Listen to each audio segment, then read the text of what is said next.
You may be watching this video at a different time.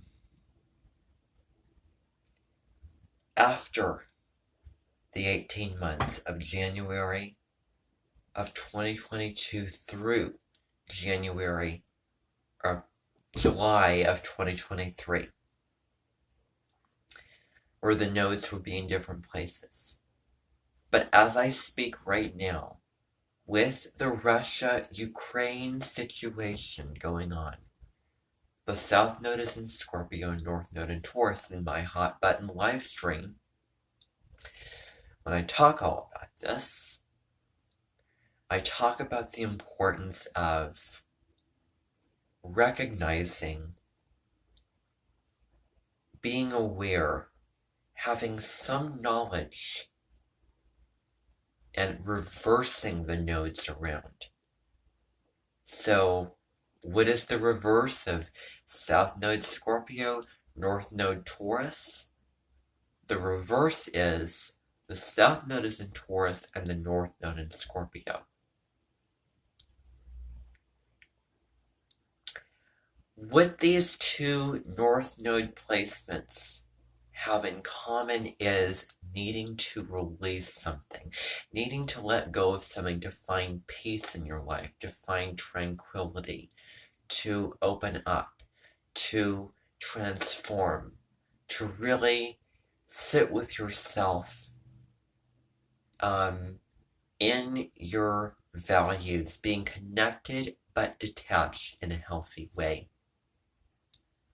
Scorpio is all about releasing the need to, accumulate the material.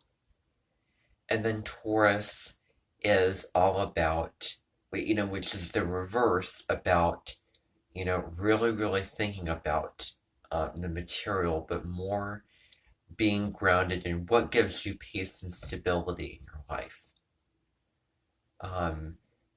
It could be sitting in your house in that blue chair and hearing the birds just outside, and then looking out the window and seeing the grass and seeing the flowers in that bush that's facing toward the house, for instance. And, being in the calm with the house, with the white picket fence around it. The smells, all of your senses, very, very related to the North Node being in the sign of Taurus. But what if we flip this around? What if the North Node is in the sign of Scorpio? It can point to this as well, but in a different way.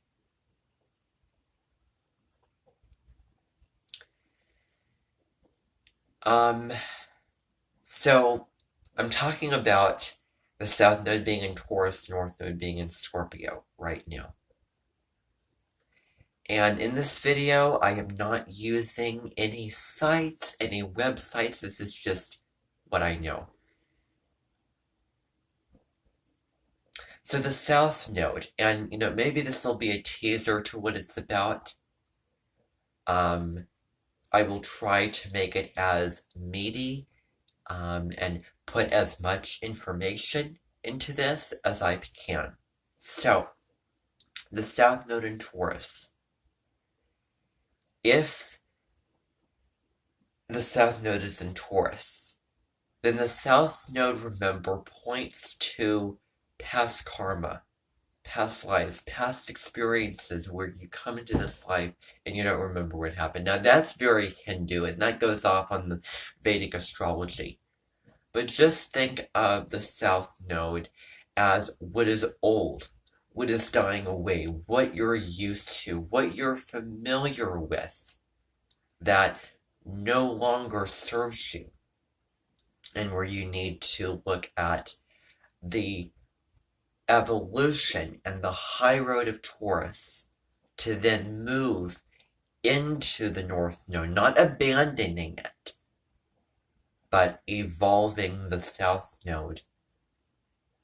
And that's how you get to the North Node, because the zodiac signs evolve through its opposite sign. And so this is really what this is teaching, the importance of oppositions in astrology. What can we learn from our opposite sign? And when it has to do with karma and your destiny and how you need to evolve spiritually in your life when it comes to your emotions, the moon, which is very, very up top of the chart, which is what you would feel comfortable with.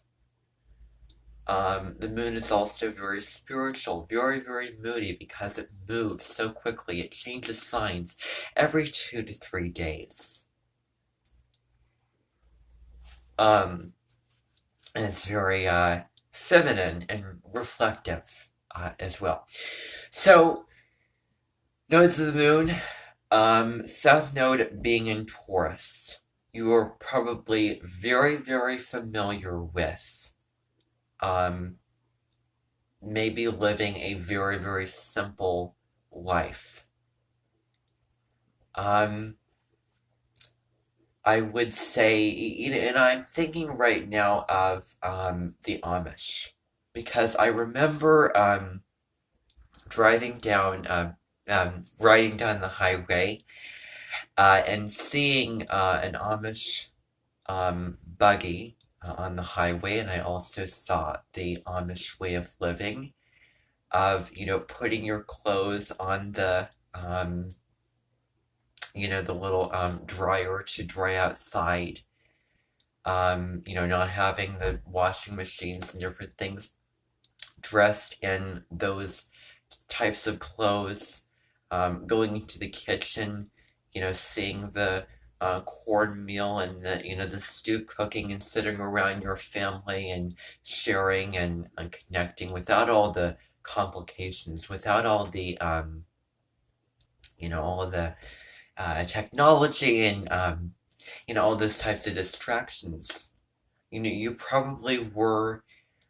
This could have been a farmer, where you had to kind of land and plow the land and raise the land and take care of the livestock and things like that, where the farm requires maintaining and the farm requires hard work and patience, because you understand that things just don't happen overnight.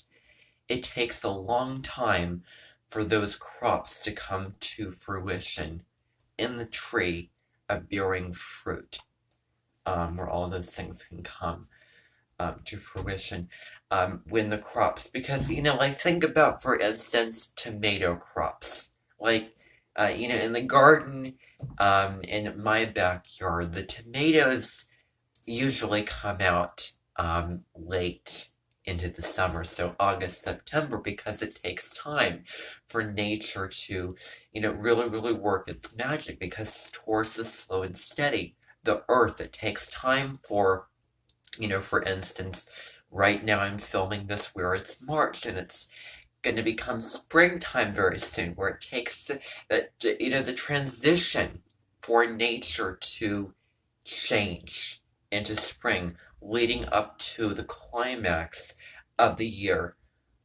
which is summer, and June, I want to say. The solstice will go the other way. But so anyway, really connected to the earth, very connected to the physical, connected to the material, where it was all about you having to be self-sufficient and you having to survive, you having to go into your desk with all of the files and all of the bills and all of that, and having to manage the taxes and do all of this, really having to be self-sufficient, where others were not a very available resource. And remember, the South Node can be this broken record in which you naturally want to break away from, because time and time again you try doing it this way and it does not work, so therefore you're hitting a dead end. Turn around from that dead end. When you're on this scale, or this teeter-totter, you're going this way, and you can't go any further because it's going to go into the ground. You have to turn around. So, Yes, indeed. So this attraction to the material things apparently define you, where you could make the dinner, you could make the pizza with all the fresh vegetables. You could make the stew, the meat and potatoes, cooking it in the kitchen, and then really being very, very hardworking, being very dedicated, and putting food on the table. You know, going out to the store and buying the ingredients and buying the resources necessary for you to be able to do these things, which did not include what recommendations people might say of, oh, use this resource. This way might be easier. This way might be more convenient. And so that is the real thing. Where, it's this sort of, feeling as well, where, like, no, this sort of boundaries. And there's a lot of healthy boundaries, and, North Node and Taurus healthy boundaries, but looking at the shadow side, because the South Node,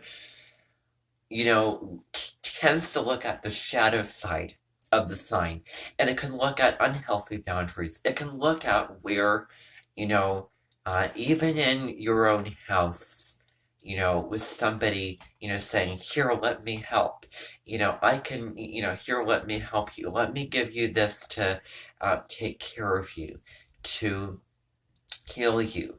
Let me, take the trash out. Let me help you with this step in the recipe, or this area of the house that needs fixing, for example. No, no, no, no, I got it. I got it. And so it's this sort of training where this is, as Colette Baron Reed, who is a spiritual teacher and practitioner, practicer, talks about a spiritual narcolepsy where you feel like you need to do it all yourself. No help, no one around to support you and hold your hand and all these things. You need to be self-sufficient and all this type of stuff. Where it is really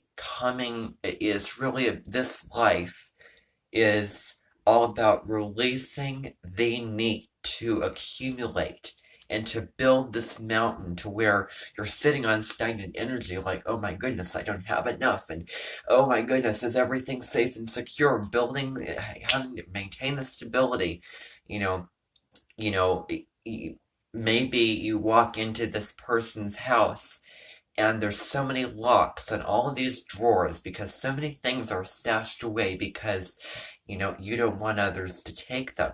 Sharing could be a real challenge where you don't want others to have your resources. It's very, very instinctual, very instinctional for a child to go to the daycare and then you have a stuffed animal that you bring and this other kid takes it. And indeed, this happened to me when I was little, and it is a very important lesson about, sharing and trading. I give you this, you give me that, give and take as well, instead of just giving and giving and giving, receiving or resi-giving, as Dee Wallace says. So sharing could be a big part of this as well. Sharing with others, opening up to others and what they have to give, their perspectives, their feelings on these types of things, and allowing them into your life.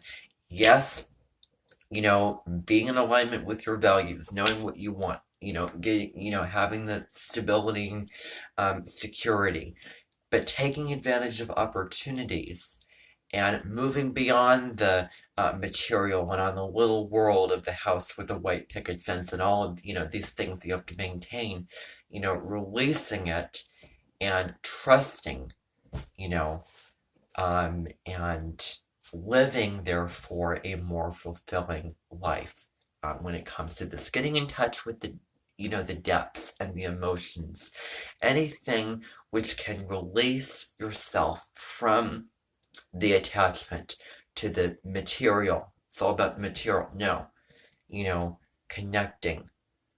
All these material things don't, completely define you.